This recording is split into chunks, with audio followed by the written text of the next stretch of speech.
Bismillahirrahmanirrahim. Assalamualaikum warahmatullahi wabarakatuh. Pada kesempatan kali ini saya akan menyampaikan beberapa hal yang berkaitan dengan zakat. Zakat adalah ibadah wajib bagi semua umat Islam yang secara bahasa berarti bersih, suci, berkat, dan berkembang. Secara istilah, zakat mengacu kepada harta tertentu yang wajib dikeluarkan oleh setiap orang yang beragama Islam dan diberikan kepada yang berhak. Secara umum, zakat terbagi menjadi dua, yakni zakat fitrah dan zakat mal. Zakat fitrah. Zakat fitrah adalah zakat diri yang diwajibkan atas diri setiap individu lelaki dan perempuan muslim yang berkemampuan dengan syarat yang ditetapkan. Zakat ini dikeluarkan menjelang Idul Fitri pada bulan suci Ramadan. Besarnya setara dengan 3,5 liter atau 2,7 kg makanan pokok yakni beras, gandum, dan lain-lain. Selanjutnya zakat mal.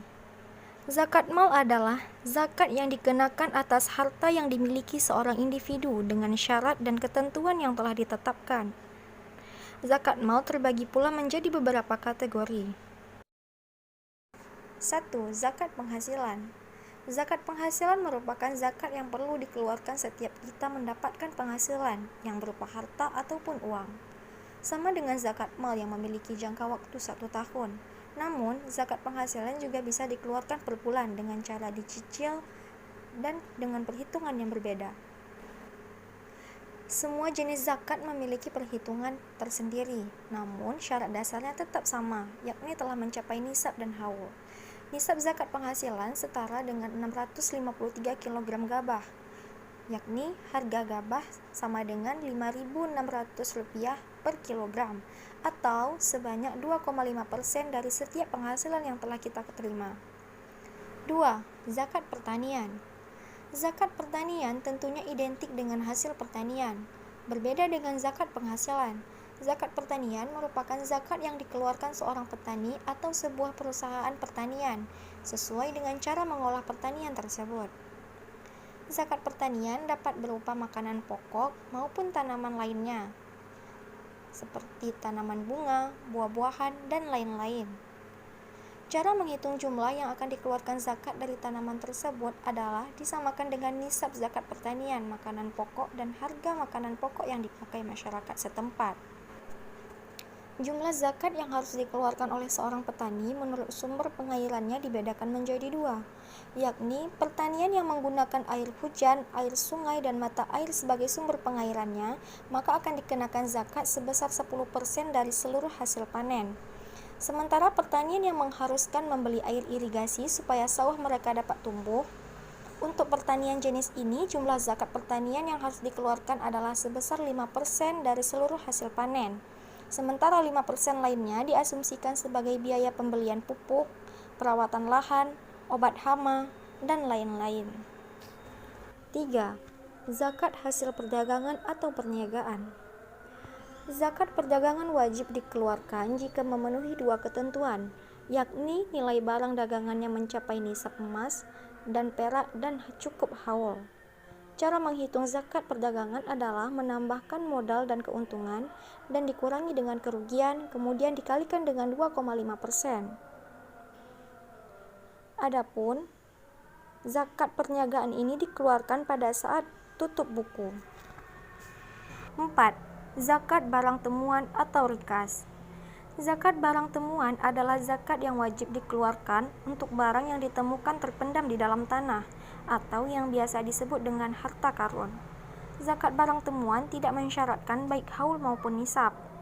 Sementara kadar zakatnya adalah sebesar 1/5 atau 20% dari jumlah harta yang ditemukan. Jadi, setiap mendapatkan harta temuan berapapun besarnya, wajib dikeluarkan zakatnya sebesar 1/5 dari besar total harta tersebut. 5. Zakat emas dan perak. Emas, adapun nisab emas sebesar 20 dinar emas, setara dengan 85 gram, dengan haul selama 1 tahun dan kadar 2,5%. Artinya, bila seorang muslim memiliki emas sebesar setidaknya 20 dinar emas, Selama 1 tahun, ia wajib membayar zakat sebesar 2,5% dari jumlah emasnya tersebut, minimal 1/2 dinar. Perak. Nisab perak adalah 200 dirham, setara dengan 595 gram. Haul selama 1 tahun dan kadar 2,5% atau sekurang-kurangnya 5 dirham. Adapun tata cara perhitungannya sama dengan zakat emas. 6. Zakat binatang ternak. Masing-masing binatang ternak punya nisab yang berbeda. Ada 3 binatang ternak yang harus dikeluarkan zakatnya, yakni unta, sapi, dan kambing atau domba. Berikut adalah nisab dan ukuran zakat unta.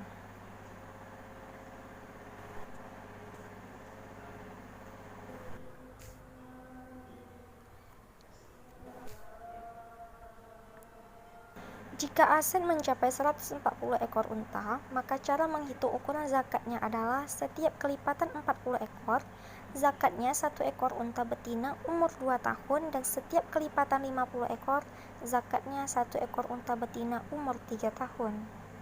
Nisab dan ukuran zakat sapi. Setelah aset mencapai 60 ekor, maka setiap kelipatan 30, zakatnya 1 ekor sapi umur 1 tahun, dan setiap kelipatan 40, zakatnya 1 ekor sapi umur 2 tahun.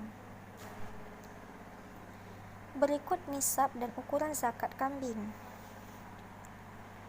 Setelah aset kambing mencapai 500 ekor, maka perhitungan zakatnya berubah, yaitu setiap kelipatan 100, zakatnya 1 ekor kambing umur 2 tahun atau 1 ekor domba umur 1 tahun.